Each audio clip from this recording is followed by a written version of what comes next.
Hello again, this is Professor Camilleri with the video showing you guys how to do a scatter plot on Google Spreadsheets. Alright, so the database once again is set up exactly as it was on the Excel sheet. There's really nothing different. You've got your labels across the top, so subject number, grumpiness scores, age, and hunger. So right now we've got grumpiness and age right next to each other, which is exactly what we wanted. So just a reminder when we're doing scatter plots is we are depicting the association between two continuously measured variables. So grumpiness is on a continuum that ranges from 1 to 6, and age is on a continuum that's 18 to whatever the upper limit is.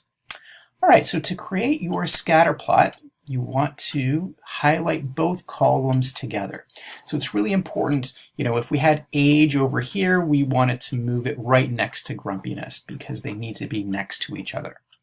All right, so we highlight both together. We click on Insert, and we want to choose Chart. Now this is wrong, okay? This is the default chart, and this is not what we want. So the problem is the default is called column, but what we want is what's known as a scatter plot. So let's scroll down, and here is our scatter plot. Right? So this is our default scatter plot on Google Spreadsheets. The problem with this is it is not in APA format. So we need to do a little bit of formatting to make sure that we get this to match what we need it to do.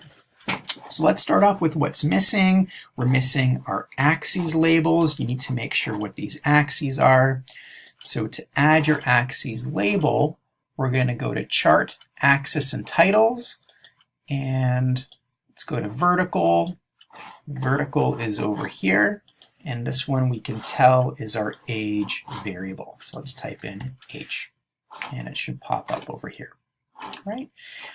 Now we want to include the label for our horizontal axis. So right over here, we're going to click on horizontal axis, and we're going to type it in. So this is grumpiness. All right, so we've got our label down here, our label here, and a couple of other things. We've got both horizontal and vertical lines, which just kind of clutters the graph. So to get rid of it is, if you click on the line, you can see your grid lines listed over here. For the vertical axis, the trick with getting rid of them is we're going to change the color to white. All right? And we're going to do the same thing for the horizontal axis. So for the grid lines with horizontal axis, instead of auto, we're going to change it to white. And what happens when you click off of it, the lines magically disappear. They're gone. So now we've gotten rid of all of the clutter. Next, we want to change the color of these dots. The default is blue. So if you double click on one of the dots, you can see that the color is over here. And let's change that to black.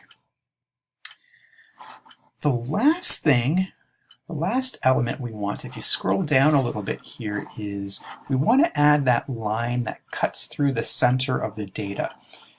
Technically, it's called a regression line, but in Excel and also in Google Spreadsheets, they call it a trend line. So if you click on it, you can see that it cuts right through the middle. And for the color, looks like it's black. I don't know why it looks kind of gray here. Scroll down. Yeah. All right. I guess it's black. It's looking kind of gray to me, but that's fine. And that should be good enough. So once again, if you click off of it, now you've got a nice APA formatted scatter plot. And what you can see from the data is that as people get older, it looks like grumpiness scores increase. Disclaimer, I completely made up this data, so don't go telling people that there's an actual relationship here. I think that's it. If you wanted to transport this into one of your programs, you can just click on the graph, copy it, right? Edit copy, and then paste it into your document. And there are different ways you can do a screenshot, save it, all of that fun stuff.